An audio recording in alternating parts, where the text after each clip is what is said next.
killing our citizens, our soldiers, and our allies, while previous administrations looked the other way. The real endless war is the war that Iran has waged on us for 47 years. President Trump is the only president with the guts and moral clarity to finally do something about it. I see it every day behind closed doors. President Trump's fortitude is unshakable and his mission is crystal clear. President Trump said it again yesterday. We have all the time in the world, and we're not anxious for a deal. And I hear him say it every day in private as well. Iran knows that they still have an open window to choose wisely. As we said previously, choose wisely at the negotiating table. All they have to do is abandon a nuclear weapon in meaningful and verifiable ways, or instead they can watch their regime's fragile economic state collapse under the unrelenting pressure of American power. A blockade as long as it takes, whatever President Trump decides. Because the bottom line remains the bottom line. Iran will never get a nuclear bomb. The choice is theirs, but with this blockade, the clock is not on their side. Moreover, President Trump has authorized the United States Navy to destroy any Iranian fast boats that attempt to put mines in the water or disrupt passage through the Strait of Hormuz, to shoot and kill. Our commanders have clear rules of engagement. If Iran is putting mines in the water or otherwise threatening American commercial shipping or American forces, we will shoot to destroy. No hesitation, just like the drug boats in the Caribbean. It's also worth saying, this should not be America's fight alone. We barely use the Strait of Hormuz as a country. Our energy doesn't flow through there, and we have plenty of energy. Just look at the new global Congo line, headed to Texas. A beautiful picture. Europe and Asia have benefited from our protection for decades, but the time for free riding is over. America and the free world deserve allies who are capable, who are loyal, and who understand that being an ally is not a one-way street. It's a two-way street. We are not counting on Europe, but they need the Strait of Hormuz much more than we do, and might want to start doing less talking and having less fancy conferences in Europe and get in a boat. This is much more their fight than ours. On this core mission, America's will is unshakable, our capabilities unmatched. Our blockade is only growing and going global. And as the President said, we have all the time in the world. Iran has a historic chance to make a serious deal, and the ball is in their court. Either way, the War Department stands ready for what comes next, locked and loaded. May God continue to bless our warriors each and every day and on each and every mission. Mr. Chairman, over to you. Thank you, Mr. Secretary. Good morning, everyone. Thanks for being here. Today marks 55 days since the President of the United States ordered major combat operations against Iran. Today and this morning, the Joint Force remains postured and prepared to recommence major combat operations on the order of the President. On April 8th, the President announced a ceasefire, and last week, at the President's direction and on order of the Secretary, U.S. CENTCOM began enforcing a blockade against all commercial vessels going into and out of Iran and their ports. Simultaneously, the U.S. military, in support of the U.S. Department of Justice, was ordered to conduct maritime interdiction operations against sanctioned and dark fleet vessels globally. This operation also began on April 8th, and what I'd like to do this morning is update all of you on those actions and activities. First, as I mentioned, U.S. Central Command continues to maintain a strict blockade on all the ports. We're enforcing the blockade across the board against any ship of any nationality that is transiting to or from an Iranian port or territory. We're closely tracking vessels of interest headed towards Iran and those moving away from Iran that were outside the blockade area when this blockade was ordered. And as everyone saw this past weekend, we're prepared and postured to intercept them. As of this morning, 34 ships have met the U.S. blockade and made the wise choice to turn around. One ship did not, and that ship was the motor vessel Tuska. Over several hours this past Sunday, April 19th, the U.S. conducted maritime interdiction operations against the Tuska, whose crew attempted to breach the blockade line. The Tuska is a large container ship, about 965 feet long, or about the same size as a United States Navy aircraft carrier, and over 100 feet wide. The operation began about 4 a.m. Eastern Standard Time when the United States Navy destroyer approached her, and the crew and the vessel ignored warnings.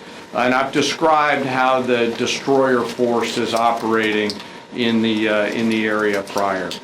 Upon intercept and coming within visual range, American forces began to issue several clear and unambiguous warnings and inform the vessel and their crew that they were in a violation of the U.S. blockade and directed the ship to turn around. Over a 6-hour period, the vessel and her crew repeatedly ignored U.S. warnings. And then the U.S. Navy destroyer executed a series of pre-planned, carefully calibrated escalation options, including firing 5 warning shots. The vessel and her crew continued to ignore warnings. And after exhausting all other measures, CENTCOM authorized disabling fire against the Tuska. U.S. sailors warned the crew of the Tuska to abandon the engine room, and at approximately 9 a.m. Eastern Time, at approximately 11 p.m. Eastern Standard Time, U.S. forces began the interdiction, again using rotary wing assets to get to the ship, got on board, and secured the bridge. Both ships, the Tiffany, the Majestic X, and their crews remain in U.S. custody. And we will continue to conduct similar maritime interdiction actions and activities in the Pacific and Indian Oceans against Iranian ships and vessels of the Dark Fleet. The actions by our service members and our law enforcement partners demonstrate the incredible discipline and dedication and professionalism of our joint force and highlight the global reach of American combat power. The joint force remains on ensuring the Iranian regime cannot harm our interests or those of our allies and partners. And I'll highlight that Iran has repeatedly sought to offensively and proactively expand the conflict by aggression against its neighbors and its attacks on global shipping through the Strait. To date, Iran has attacked 5 merchant vessels, seized 2 of them that were attempting to transit the Strait. And these include ships that Iran itself had cleared to proceed. Now, as I always do, I want to honor members of the Joint Force. Today, I want to highlight and proudly describe the essential role of our intelligence enterprise and the role that they play in conducting our military operations. The totality of their work is the culmination of days, months, and in many cases, years of work by our uniformed and civilian intelligence professionals. We have been able to do the work that we are ordered to do because America's intelligence force, including our core collectors and analysts, have spent decades searching for every loose thread. From the determination of a particular intelligence requirement to that piece of intelligence being collected in the field by a military or interagency case officer to the rigorous analysis that goes into reporting on that finding, those team members spend their careers answering the incredibly important questions that we must attempt to answer before, during, and after operations. They live in the enemy's mind.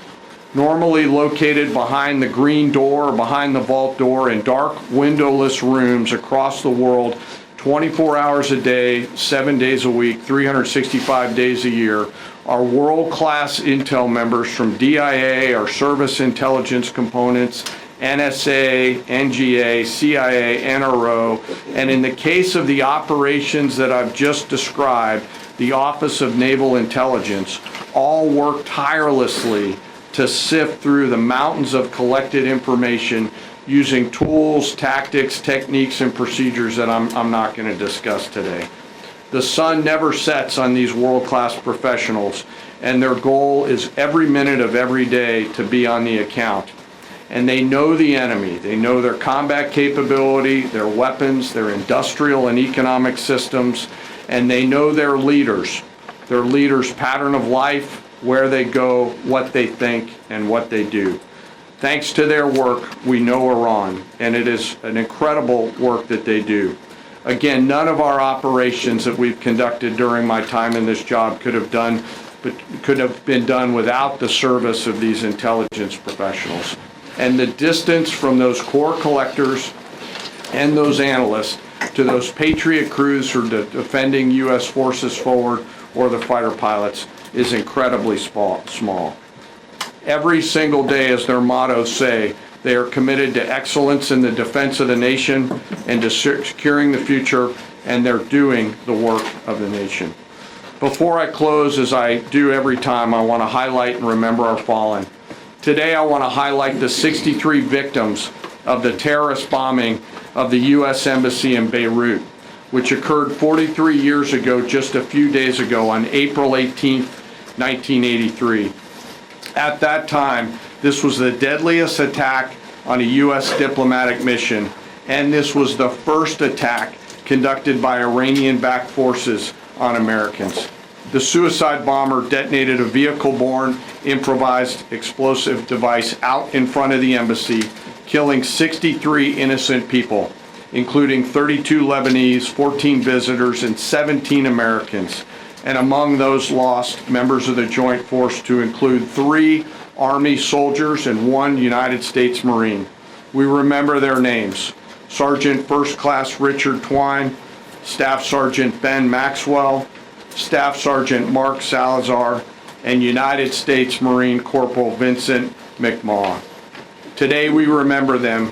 We carry on their memory and the memory of all our fallen, and remain grateful for their sacrifice and that of their families, who continue to show us what courage looks like. As we continue to press forward and maintain these operations, the Secretary, the Joint Chiefs of Staff, and I are deeply humbled by the spirit, tenacity, and commitment and grit of the 2.8 million members of our Joint Force.